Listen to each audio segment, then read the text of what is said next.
Muy bien, en esta oportunidad tenemos la grata participación del ingeniero Diego Samir Melo con el tema construcción de módulos académicos, una experiencia que él nos viene a compartir en su universidad. Diego Samir es ingeniero de sistemas de la Universidad de Nariño, especialista en telecomunicaciones de la Universidad Autónoma de Bucaramanga. Es magíster en Ciencias de la Computación de la Universidad de Campinas, en Brasil. Ha participado como evaluador de producción tecnológica de Colciencias en la categoría de software de producción tecnológica. Y también ha participado en los proyectos de investigación Cava Tutor, e-Ciudadanía y aprendizaje colaborativo basado en problemas. Le damos a nuestro amigo Diego Samir la bienvenida y los dejo con ustedes.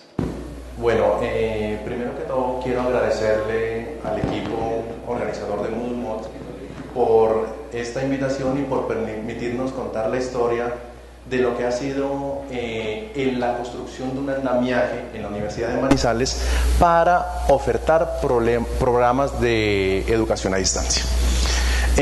Lo que nosotros en este momento queremos es compartir con ustedes esa pequeña experiencia que se ha logrado en más o menos un trayecto de 13, 14 años y que nos ha hecho caer en errores, pero a la vez nos ha permitido identificar factores para mejorar, ¿sí?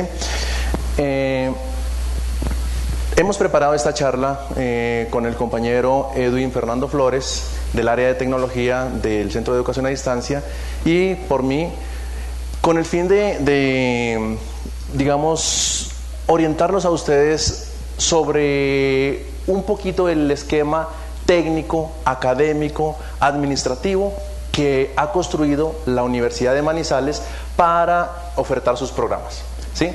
Hablamos de programas tanto presenciales, con apoyo a la presencialidad utilizando Moodle, hablamos de programas virtuales, hablamos de programas de educación a distancia y hablamos de programas de educación continuada, ¿sí? Bueno, ¿de dónde partimos nosotros? La Universidad de Manizales como ente universitario tiene a partir de 2008 la constitución de un centro única y exclusivamente para apoyar este tipo de actividades, digamos, pedagógicas, tecnológicas, administrativas, de lo que es la educación a distancia. Y desde esa época nace lo que es el Centro de Educación a Distancia, cuya función es brindar el apoyo a toda la universidad, a las facultades y a los programas en la oferta, digamos, de programas en la modalidad a distancia. Hablando un poquito de la historia, de dónde surge este centro, nosotros podemos ver que la universidad comienza a hacer sus primeros pasitos en el año 97 y en el año 98 con la adquisición de una plataforma que en ese momento fue Lotus Notes, ¿sí? Sin ningún Learning Space de Lotus Notes 1, 2, 3 era, ¿sí? Fue tomado como una experiencia basada en el uso de una herramienta tecnológica, más ninguna planificación previa. ¿Qué era el boom del momento? Ofrecer servicios a través de internet, servicios educativos. Entonces adquiramos Lotus Notes. Digamos que esa experiencia, aunque en su momento fue enriquecedora, también ya tuvo trabas. ¿Por qué? Porque lo que escuchábamos a la profesora Cecilia hace un momento, si no hay ningún esquema, modelo o estrategia pedagógica detrás de esa herramienta, eso no va para ningún lado, ¿sí? Teniendo en cuenta esa herramienta y con algunos profesores empeñados desde la parte tecnológica en sacarle provecho a esa herramienta, a partir del año 99 hasta el 2002 se lograron crear unos cursos de capacitación, entre ellos los principales están los que se crearon con la Fuerza Aérea y con el Comité Cafeteros, creando un primer diplomado virtual, cuya base o cuya esencia son los objetos virtuales de aprendizaje. Pero como hoy en día sabemos y ya hemos conceptualizado mucho sobre eso, un objeto virtual de aprendizaje es una pequeña parte de lo que sería un curso académico, ¿sí? Entonces, no es que estamos desprestigiando los objetos virtuales, pero ese objeto virtual como tal no logra consolidar todo un esquema metodológico para lograr un aprendizaje significativo. En el año 2003 y en el año 2005 surge un nuevo proceso en la universidad.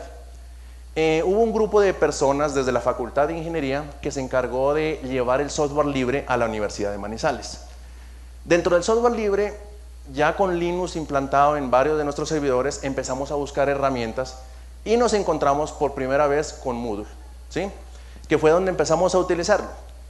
¿Cuál fue el grave error? Nuevamente, todos los profesores de la Facultad de Ingeniería tienen que tener su curso montado en Moodle como herramienta, pero no había nuevamente ninguna estrategia pedagógica, no había ninguna capacitación, ninguna orientación. ¿Qué terminó siendo? Un repositorio cuyo problema adicional implicaba que el profesor fue a libre albedrío subiendo la información, terminándose en un riesgo gravísimo de propiedad intelectual, y que creo que muchos lo tenemos aquí. Nosotros no podemos confiarnos de la buena fe del profesor muchas veces en citar bien o no citar bien, en subir un documento que está autorizado o que no está autorizado, ¿sí? Muchas veces la universidad, si no le pone cuidado a eso, en algún momento va a tener problemas graves, problemas dedicados de índole legal. Entonces, bajo esa directiva, todo el mundo agarró a colocar diapositivas, presentaciones en PowerPoint, archivos PDF propios y no propios, ¿sí? Intento también interesante. ¿Cuál era la base? Tecnológica. La herramienta, más nada por detrás que dé un soporte al proceso que se estaba llegando. Para el año 2006 y 2008, la Universidad de Manizales, ya mirando el enfoque que se le estaba dando y la abertura que se estaba teniendo a la educación a distancia, decide crear algo que se denominó Campus Virtual, ¿sí? Campus Virtual tiene una gran acogida y tiene una gran expansión, pero nuevamente su enfoque es nuevamente tecnológico, ¿sí? Hay muchos objetos de aprendizaje creados allí, hay una utilización de la plataforma, pero no hay nuevamente el factor pedagógico, didáctico, estratégico detrás de eso. Detectado esa falencia, la universidad empieza a hacer un trabajo, digamos, muy juicioso al interior y empieza a evaluarse qué se ha hecho, qué se tiene valioso, pero qué nos falta por mejorar para aprovechar mejor esos recursos tecnológicos. Y a partir de allí, surge lo que se denomina el Centro de Educación a Distancia, ¿sí? Que se constituye ya como tal a partir del 2010 con una resolución interna de la universidad, y donde ese equipo como tal, o el Centro de Educación a Distancia, se compone básicamente de 4 unidades, pero con una unidad adicional investigativa. Me voy a referir a las unidades. Existe una unidad administrativa, que es la unidad encargada de velar el cumplimiento de la reglamentación colombiana en cuanto a la oferta y calidad de los programas ofertados en esa modalidad, ¿sí? Virtual, a distancia o apoyo a la presencialidad. Está la unidad pedagógica encargada de validar todos los procedimientos o metodologías o estrategias didácticas aplicadas a la forma como se ejecuta cada módulo. Está la unidad de comunicación y medios, encargada de todos los aspectos gráficos, de los elementos interactivos, de la imagen institucional, de los elementos comunicativos, de la propiedad intelectual, ¿sí? De videos, de animaciones. Y está la unidad tecnológica, que esta vez, la parte tecnológica, a pesar de ser muy importante, guarda un equilibrio con las otras 4 unidades, y donde la unidad tecnológica recibe el producto o la materia prima de las otras unidades ya para llevarla a Moodle, ¿sí? Antes de eso no se hace absolutamente nada en la unidad tecnológica. Ahora bien, hemos visto que nosotros estamos trabajando y estamos produciendo unos módulos, pues desde nuestro punto de vista, buenos. Sin embargo, ya hemos visto que nosotros no podemos caer en la rutina de mantener a un estudiante bajo el mismo modelo y bajo el mismo esquema de trabajo. Ya por allá nos decía también la profesora Cecilia, hay que enamorar a los profesores, también hay que enamorar a los estudiantes. Y por eso también, contradiciendo por allá una charla que se escuchó, creo que fue ayer, la parte gráfica es vital para nosotros dentro de nuestro módulo. Porque la parte gráfica es lo que lo va a enamorar, lo que va a conquistar al estudiante, ¿sí? Ahora bien, si usted, pongamos esta analogía, ve un plato de comida mal servido, no se lo come o ya le produce cierto desgano. Igual ocurre acá. Nosotros queremos cautivar a nuestro estudiante como un cliente potencial, mirando desde lo que él aprecia, de lo que él le interesa, para poder ofrecerle mejores cosas. Entonces hemos ido consolidando ese trabajo y creando una unidad investigativa que ya ha presentado proyectos para poder obtener apoyo financiero de Colciencias y orientados a mejorar la calidad de servicios que ofrece el Centro de Educación a Distancia. La metodología, así a grandes rasgos, que nosotros tenemos, dividimos en dos etapas. La primera, que es la construcción de los módulos académicos, ¿sí? Nosotros partimos de la selección del experto temático en determinada área. No nos importa si es del área de medicina, si es el área de ingeniería, si es el área de ciencias contables, no importa. Nosotros lo que queremos es aprovechar su conocimiento en esa área. Pero para eso tomamos a esa persona que va a trabajar con nosotros y lo capacitamos en todas las características operativas, funcionales, técnicas de lo que es la modalidad y las herramientas que tenemos a nuestra mano. Siguiendo el paso, esa persona o ese experto disciplinar no se queda solo, va de la mano con un asesor pedagógico quien se encarga de ayudarle a extraer esos conceptos, esos contenidos que él está en capacidad de producir para llevarlos a aplicarse a la modalidad. No podemos tomar, que es otro error que hemos cometido, ¿sí? Y que ya lo hemos ido subsanando paulatinamente, no podemos tomar una persona que está orientando clases presenciales y decirle, hágale, usted puede a distancia, sin ningún tipo de capacitación, sin ningún tipo de inducción, sin ninguna mediación. Nos ha pasado, ¿sí? Pero recuerde que nosotros desde el punto de vista presencial siempre desarrollamos vicios, que esos vicios son difíciles de quitar, y mucho más cuando llegamos a un medio donde pensamos que yo solo hago la clase o mando la actividad y ya no tengo contacto con el estudiante. Eso es falso. La educación a distancia exige mucho contacto, es necesario mantenerlo informado, estarse comunicando constantemente con el estudiante. Entonces le decía, a ese profesor no lo podemos llevar y soltarlo a la guerra, porque va a fracasar. Y por mejor intencionalidad que tenga de hacer las cosas bien el profesor, va a tener problemas. ¿Por qué? Porque sus estudiantes están regados en diferentes partes del país, porque esos estudiantes también tenemos que tener en cuenta aspectos culturales, sociales, tecnológicos, y tenemos que mantenerlo informado, ¿sí? Tenemos que mantener una comunicación directa y continua con ellos. Entonces hemos ido solucionando eso, lo capacitamos, lo instruimos para eso. Y luego ya viene la construcción del módulo, que hay grave problema. A nosotros como profesionales, como docentes, nos cuesta a muchos escribir, ¿sí?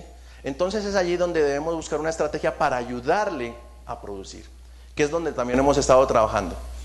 Finalmente, ya construido el módulo, va el desarrollo del curso, donde obviamente se hace la capacitación para que el docente, primero se hizo la capacitación para ayudarlo a construir el módulo, ahora se hace la capacitación para ayudarlo a orientar un módulo, ¿sí? Y todo el equipo de trabajo que va a tener en ese módulo, tutores o el docente tutor o la orientación, los de soporte técnico, los asesores, en fin. Se hace un diseño del plan de trabajo con ese docente, de cómo van a ser las actividades, cada cuánto van a haber encuentros, qué actividades van a ser sincrónicas, qué actividades van a ser asincrónicas. Y se define el rol de trabajo y la responsabilidad que va a tener. Básicamente, esa es la forma como trabajamos, resumiendo. Ahora bien, hablemos un poquito de la intervención a nivel general en el proceso de construcción de un módulo. Yo les hablaba de las 4 unidades: unidad pedagógica, unidad de comunicación y medios, unidad de gestión tecnológica y la unidad administrativa. La pedagógica se encarga de la capacitación docente y de la construcción de contenidos. Cabe anotar que en esa capacitación docente también interviene la parte tecnológica, porque nosotros le ofrecemos las herramientas que están disponibles para que la utilice. Es el docente, bajo su creatividad y bajo la ayuda que nosotros decimos, cuando él decide utilizar una u otra herramienta y de qué forma, ¿sí? Hay una revisión documental que para nosotros es prioritario, ¿sí? Y para esa revisión documental nosotros tenemos primero el equipo de comunicación y medios que hace la primera revisión, pero esa revisión, para nosotros poderla publicar, después de haber sido aprobada, pasa a un proceso de revisión de estilo, ¿sí? Porque hay muchos profesores que de pronto no les gusta escribir por el mismo temor a cometer errores, ¿sí? Entonces nosotros pasamos por una revisión de estilo que nos garantiza a nosotros que el producto está bien. Bueno, luego viene el diseño y construcción de recursos multimedia por la unidad de comunicación y medios, apoyada por la unidad tecnológica, ¿sí? Se requiere programación, se requiere codificación, ahí está la unidad tecnológica, pero previo diseño de un diseñador visual o de la unidad de comunicación y medios que nos determina cómo va a ser vista o cómo va a ser entregado un determinado recurso. Finalmente, ya teniendo todos los recursos listos, vamos a la unidad de gestión tecnológica, que es la que se encarga de montar eso en plataforma, y empieza una revisión final del docente para que mire que todo lo que él produjo, que nosotros lo asimilamos analógicamente como un libro, lo mire como lo ve, ¿sí? ¿Qué le parece? ¿Qué observaciones tiene? ¿Qué recomendaciones?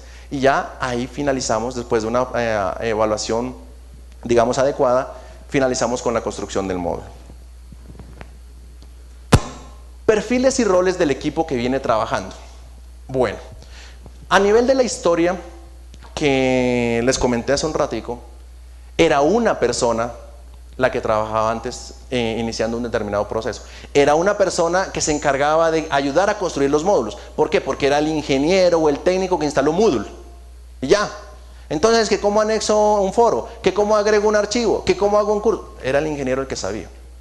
Hoy en día lo que se ha logrado concientizar es que no es un ingeniero, sino es un equipo el que debe trabajar eso. Y ahí es donde muchas universidades no le apuestan a eso porque eso implica costos.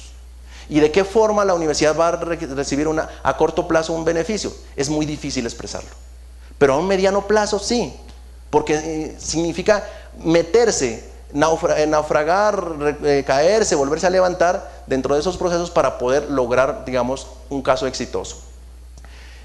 ¿Cuál es nuestro equipo que conforma la construcción de un módulo? El experto temático, que ya lo hablábamos, un coordinador de programa que hace la selección del experto temático, un revisor disciplinar que es el encargado de evaluar el módulo ya que esté montado en plataforma y quien nos da determinadas apreciaciones. Puede ser que el experto disciplinar construyó su módulo muy bonito, muy bueno, pero está un poquito débil en cuanto a contenido. El revisor disciplinar, como nosotros no conocemos del tema, es el que nos va a dar la batuta en cuanto a calidad temática, en cuanto a calidad de contenido. El revisor de estilo se encarga, pues obviamente, de la revisión documental y obviamente del protegernos contra derechos de autor. El asesor pedagógico y metodológico se encarga de las estrategias didácticas utilizadas. El diseñador visual se encarga de proteger la imagen institucional en todos los módulos que van a ser montados. El comunicador y animador que se encarga de hacer redacciones, gráficos, videos, parte de animaciones también. Está el programador que se encarga de hacer ciertos códigos o ciertos programas adicionales. Y está un administrador de plataforma. Nosotros, con mucho esfuerzo, muchas batallas, mucha guerra, hemos llegado a consolidar eso. Para algunos de pronto les sobra personas, para otros no, ¿sí? Pero lo que nosotros queremos decir aquí es que hace falta toda esa gente. No es fácil construir un módulo con la suficiente calidad y con los suficientes conceptos o con los conceptos claros. Por eso es lo que nosotros hemos tratado de consolidar ese equipo. Una persona puede tener las competencias perfectas para construir un módulo, pero yo creo que siempre habrá un menor grado de calidad si la construye un equipo de forma colaborativa. Bueno, hablando del módulo, nosotros tenemos un protocolo que le hemos denominado unidad de aprendizaje, que son los elementos mínimos que debe tener un módulo en cuanto a contenidos para desarrollar un proceso. Bueno, aquí hemos tratado de reflejar, ahora vamos a hacer una pequeña presentación o demostración, algunos pantallazos de nuestra plataforma. Como le digo, nosotros hemos tratado de hacer un esfuerzo grande en mostrarle un entorno amigable y agradable al estudiante.